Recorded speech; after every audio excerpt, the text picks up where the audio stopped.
Just got done watching Hard Knocks, and boy, oh boy, this is a good episode.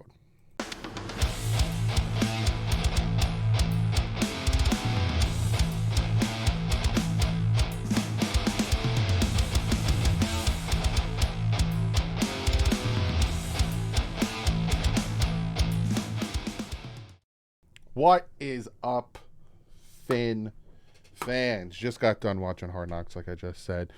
Love this episode. Focused on AVG, a little focus on JPP. Didn't mean to rhyme there. Focused a lot on 8 and 3. I made sure before I came down here to take a pee. The first thing I didn't mean to rhyme, but then they really did. They focused on Andrew Van Ginkel. They focused on JPP signing. They focused a lot on the fact that we were 8 and 3 last year, and we didn't want to repeat that. So AVG, JPP, 8 and 3. Let's just talk about the episode. A lot of talk in this episode was Mike McDaniel bringing up last year, 5-game losing streak after going 8 and 3, how they don't want to do that again, how they know, like even towards the end of the episode, they were talking about the fact that we shouldn't be surprised, them meaning we as in the team, that they're different, that this win in December is different. They didn't win a game last year in December, 5 straight losses. So it's harping on them, which is a good thing. So they're gonna bounce back from that. So the quarterback room starts off. Quarterback room talking about Christmas. Tu is a huge Christmas guy. I'm a huge Christmas guy, so I feel him there. They decorated the room, so like all the guys came in, like Sealer, like Wilkins, Jeff Wilson. They all came in. They're like, wow, it even smells like Christmas in here. Yada yada. Then not presser, but a meeting with Mike McDaniel. He said he's miserable being 8 and 3, then being 8 and 8, scrapping to get a road game in the playoffs. Hated every bit of that. He says he's blessed to be in the same situation. Don't care who we are playing. So again, he's happy that they're 8 and 3 again, so that they can right the wrong of what happened last year, which I am as well. They showed JPP signing, him talking, interviewing. He says he feels good. He's ready to get his 3rd Super Bowl. How you doing? Because he has 2, one with Tampa and then one with the Giants before Tampa. I think it was the linebacker coach or the outside linebacker coach, asked him essentially like, what side are you comfortable, left side, right side? He says, I don't care. I can play both sides wherever you need me. They talked a little bit about Jalen Phillips. Kind of talked about his injury. Talked about that the surgery he had on that day. His seat was empty. And Cameron Good was sitting in a seat, and then JPP came in. He was sitting there taking notes. He was in there early, so he can kind of get a jump on things. And he was sitting in Cameron Good's seat. So Cameron Good kind of had to move to the seat over because you got a 14-year vet. You're not going to say, hey, man, you're in my seat. So he kind of just very politely, like, kind of looked at everyone else and laughed and then moved his butt over a seat, which I thought was very funny. The practice, they showed the practice. And I don't know if it's because of the intensity of being 8 and 3 again and not wanting to go 0-5 in December, but it was very up tempo and it was very intense. Maybe it was the editing, maybe it was, how they shot it, whatever, but I noticed that practice was very intense. They kind of cut to Andrew Van Ginkel's family, adorable. His wife, his 2 kids, Leo, and I forgot his newest son's name, but Leo was cute. He was saying that, when his dad's on TV, like with Hard Knocks on everything, he points and he says, daddy, daddy. And then they showed his account, which was HUGH, Hugh, and then Wang.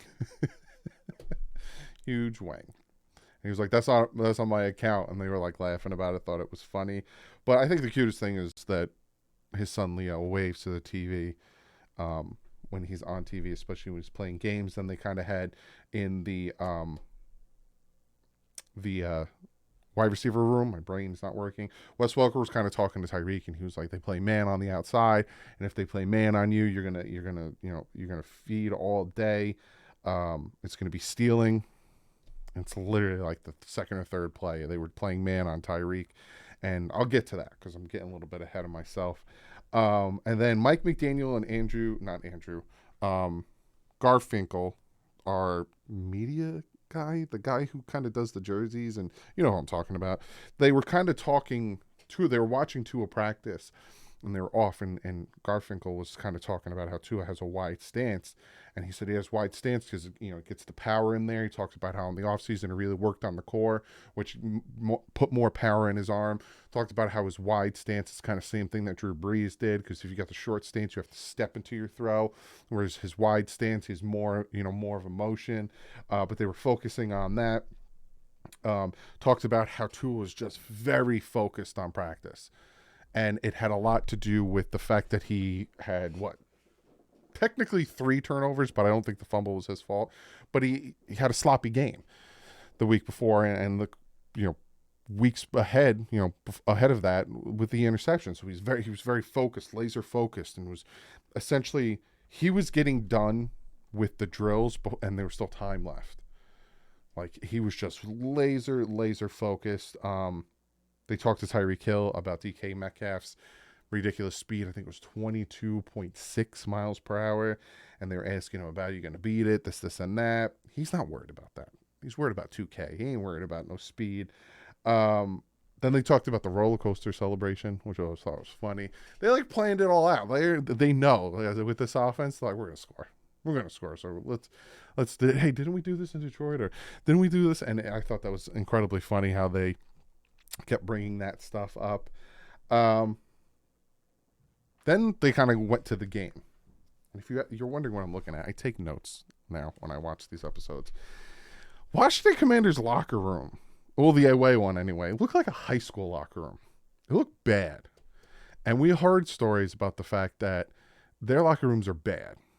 I think no hot water for one team when they tried to take showers.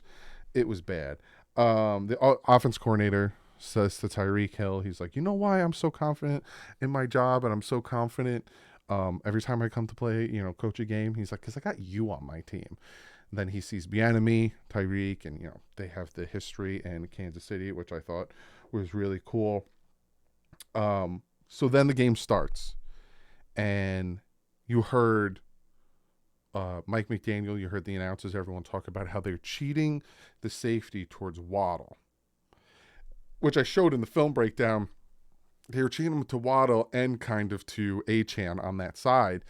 And Mike McDaniel's response was, touchdown. And he threw it, touchdown. And it was just, and then, Tyreek comes off and he's like, don't man me. Don't man me. Like, it's just, don't man me. And he broke that coverage in his heartbeat. The guy was trying to reach for him, took it off, complete touchdown. Then they showed the Andrew Van Ginkel pick, and just the thing of beauty. His wife was so happy. Mike McDaniel said, hey, Ramsey, that's how you get a pick 6. And supposedly his son Leo, I think before he left, but his wife was saying that his son Leo was saying, dad, touchdown. So his son predicted that. I didn't predict it that time. His son did. Then they showed the play, the touchdown play, and Tyreek was like, don't ever throw a pass like that at me again. Because he had to look one way, and then he has to, mind you, they can only see, literally, just do like this. This is all they can see. So he had to look one way, and then he had to look the other way and catch the ball. And he was like, don't ever do that to me. Don't ever do that to me. And they're laughing, and he kept saying, he's like, you threw it this way, and I'm trying to track the ball. And they were calling him Willie Mays Hayes and stuff. And then I think it was Darrell Bevel. I don't think it was Frank Smith. I don't think it was the offense corner. Showed him the play on the tablet. And Tyreek was like, oh, my bad.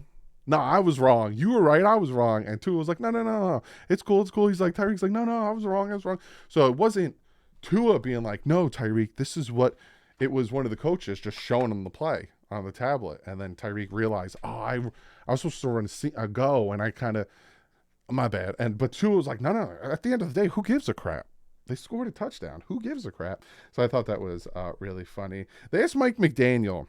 The Tua asked him, and the referees asked him about that big old plastic red tag on his sneakers, and he says it's the brand.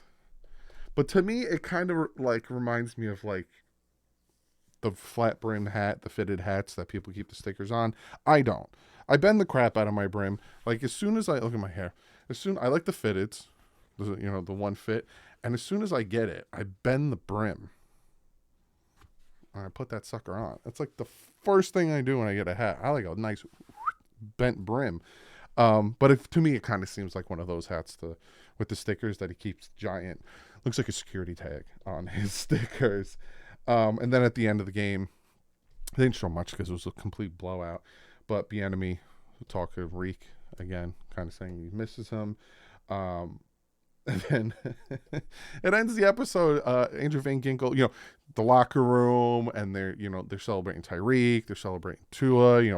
He said post turnover Tua showed up, which I thought was really funny. AVG got his roses, called his wife and all that stuff, and then his wife, like as it fades to black, his wife goes, and we're gonna get a cake because if you get a defensive touchdown or a sack or something, you get one of those cakes with an image on it. And then they showed the final thing they showed is Tua had Raheem Mostert write his top 3 Christmas movies, because again, Tua's a huge Christmas person, which I absolutely love. And his number 1 was, I know his number 2 was Elf, and his number 3 was A Christmas Story. What was his number 1? Oh, it's gonna bother me. I was just watching it. It was a good one too. It made sense. It's gone. It's out of my head. I know his. It was Elf. 2 was Elf. 3 was A Christmas Story. What's number 1? You're gonna leave it in the comment section if you haven't seen the episode yet. And then he's like reaching back and he knocks someone's snow globe over and it breaks. It goes everywhere. It's hilarious to me. Absolutely hilarious to me. What was number 1? That's gonna bother me. It was like, yeah, of course that's number 1. It has to be number 1. I'm trying to squeeze it out of my brain. Whatever. I'll probably think of it right before I end the video. But I love the focus on 8 and 3. To me, it was nice seeing a little sprinkle of Andrew Van Ginkel, aka Thor, in there. JPP being brought along. The quarterback room. I like the stuff there, the intensity, the showing of that they're not done yet. But to me, the biggest takeaway I took away from this episode is they are dead set on last year's 5-game losing streak, and they are dead set on that not happening again. So they got these next 2 games against Tennessee and the Jets, then the gauntlet.